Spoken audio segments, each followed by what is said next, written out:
Hello friends, welcome back to my channel. இது உங்கள் தாய்மை தமிழ். இன்றைக்கு நம்மளோட தாய்மை தமிழ் சேனலில் டிஃப்ரெண்ட்டான டாபிக் கொண்டு தான் பார்க்க போகிறோம்.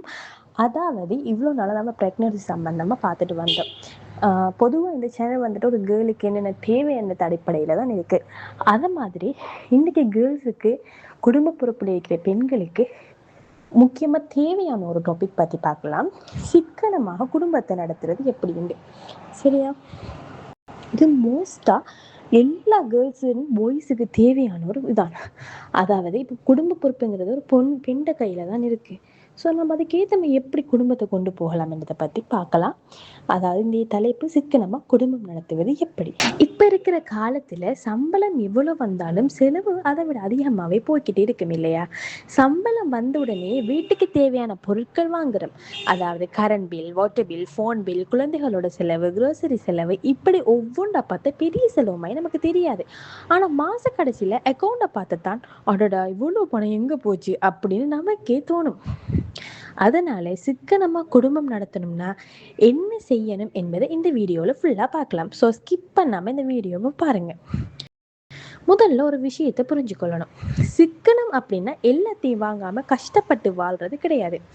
நமக்கு தேவையானதை வாங்கிக்கிட்டு தேவையில்லாத செலவுகளை குறைச்சி வாழ்கிறது தான் சிக்கனம். முதல்ல நம்ம வீட்டுக்கு மாதம் எவ்வளவு பணம் வருது என்பதை தெரிஞ்சுக்குவோம். உதாரணத்துக்கு சொல்கிறேன். மாதம் 1,00,000 நமக்கு வருமானம் வருதுன்னு வைப்போம். அந்த 1,00,000த்தையும் அப்படியே செலவு பண்ணிடக்கூடாது.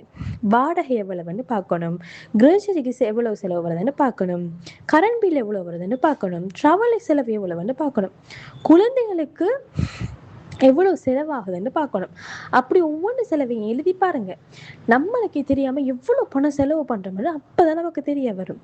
அடுத்த முக்கியமான விஷயம், தேவை என்ன, ஆசை என்ன, இதை நம்ம கண்டிப்பா புரிஞ்சுக்கணும். உதாரணத்துக்கு வீட்டுல அரிசி இல்லைன்னா அது தேவை.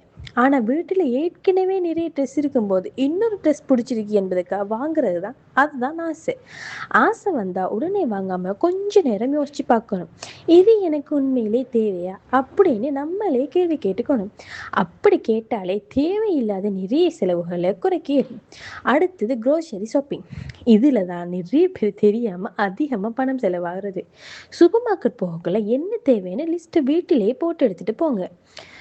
லிஸ்ட் இல்லாமல் போனால் என்ன ஆகணும் பார்த்தீங்கன்னா, ஒரு பொருள் வாங்க போ, பக்கத்தில் இன்னொரு பொருள் நம்ம கண்ணில் படும்.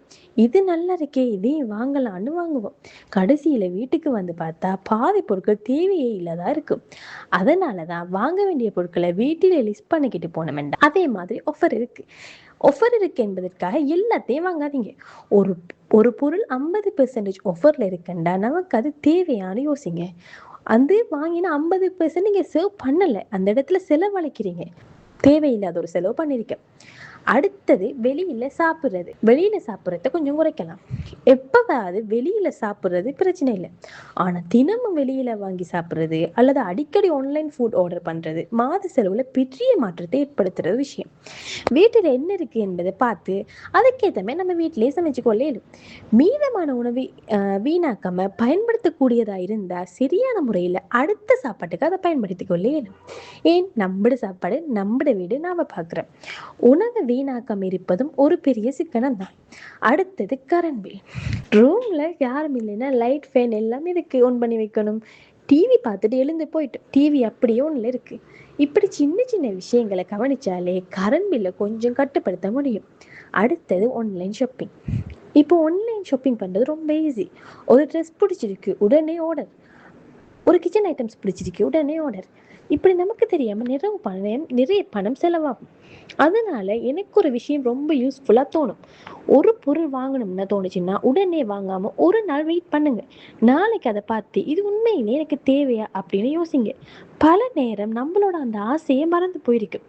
அடுத்த விஷயம் பார்த்தீங்கன்னா கடன்.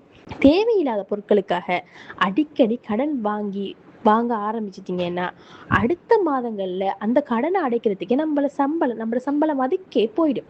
அதனால வாங்குறதுக்கு முன்னாடியே இதை இப்போ வாங்க வேண்டிய அவசியமா அப்படின்னு யோசிங்க. அதே நேரத்துல நம்மால் முடிந்த அளவு கொஞ்சம் பணமாவது சேமிக்கணும். சம்பளம் குறைவா இருக்கு, என்னால எப்படி சேமிக்க முடியும் அப்படின்னு நிறைய பேர் நினைப்பாங்க. ஆனா சேமிக்கிறதுக்கு பெரிய தொகை தான் வேண்டும்னு கிடையாது. மாதம் 1000 ரூபாய் சேமிக்க முடிஞ்சா 1000 ரூபாய் சேமிங்க. 2000 சேமிக்க முடிஞ்சுச்சுன்னா 2000 ரூபாய் சேமிங்க.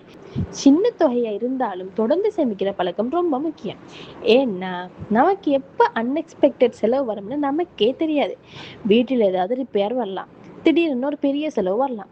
அடுத்த நேரத்துல கையில கொஞ்சம் சேமிப்பு இருந்தா ரொம்ப உதவியா இருக்கும். இன்னொரு முக்கியமான விஷயம், கணவன் மனைவி 2 பேரும் சேர்ந்து குடும்ப செலவை பற்றி பேசிக்கணும். எவ்வளவு வருமானம் வருது, எவ்வளவு செலவாகுது, எதை குறைக்கலாம், எவ்வளவு சேமிக்கலாம், இதை பற்றி 2 பேரும் சேர்ந்து பேசினா குடும்பத்தை மேனேஜ் பண்றது இன்னும் ஈஸியா இருக்கும். ஒருத்தர் மட்டும் எல்லாத்தையும் மேனேஜ் பண்ணிக்கிட்டு இருக்க வேண்டிய அவசியம் இல்லை. முக்கியமா ஒருத்தர் குறை சொல்லாம நம்ம குடும்பத்துக்கு எது நல்லது அப்படின்னு யோசிக்கணும். கடைசியா நான் சொல்ல விரும்புறது என்னன்னா, சிக்கனமா வாழ்றது அப்படின்னா நம்ம வாழ்க்கையை சந்தோஷம் இல்லாம ஆகிக்கிறதுன்னு அர்த்தம் கிடையாது. நமக்கு தேவையானதை வாங்கலாம், நம்ம குடும்பத்துக்காக செலவு செய்யலாம். ஆனா தேவையில்லாத செலவுகளை மட்டும் கொஞ்சம் கொஞ்சமா குறைக்கணும். இன்னைக்கு நம்ம சேமிக்கிற ஒவ்வொரு ரூபாயும் நாளைக்கு நமக்கு உதவியா இருக்கும். அதனால இனிமேல் சம்பளம் வந்த உடனே எல்லாத்தையும் செலவு பண்ணாம கொஞ்சம் சேமிப்போம். தேவையானதை மட்டும் வாங்குவோம். உணவை வீணாக்காம இருப்போம். தேவையான ஷாப்பிங்கை குறைப்போம். இப்படி சின்ன சின்ன மாற்றங்களை நம்ம வாழ்க்கையில கொண்டு வந்தாலே குடும்ப செலவை நல்லா மேனேஜ் பண்ண முடியும். இந்த வீடியோ உங்களுக்கு பயனுள்ளதா இருந்தா மறக்காம லைக் பண்ணுங்க. உங்களுக்கு தெரிஞ்சவங்களையும் இந்த வீடியோவை ஷேர் பண்ணி கொள்ளுங்க. இப்படிப்பட்ட பயனுள்ள வீடியோக்களை தொடர்ந்து பார்க்க நம்ம சேனலை சப்ஸ்கிரைப் பண்ணி கொள்ளுங்க. அடுத்த வீடியோல மீண்டும் சந்திப்போம். இன்றுடன் விடைபெறும் நான் உங்கள் டாய்னி தமிழ்.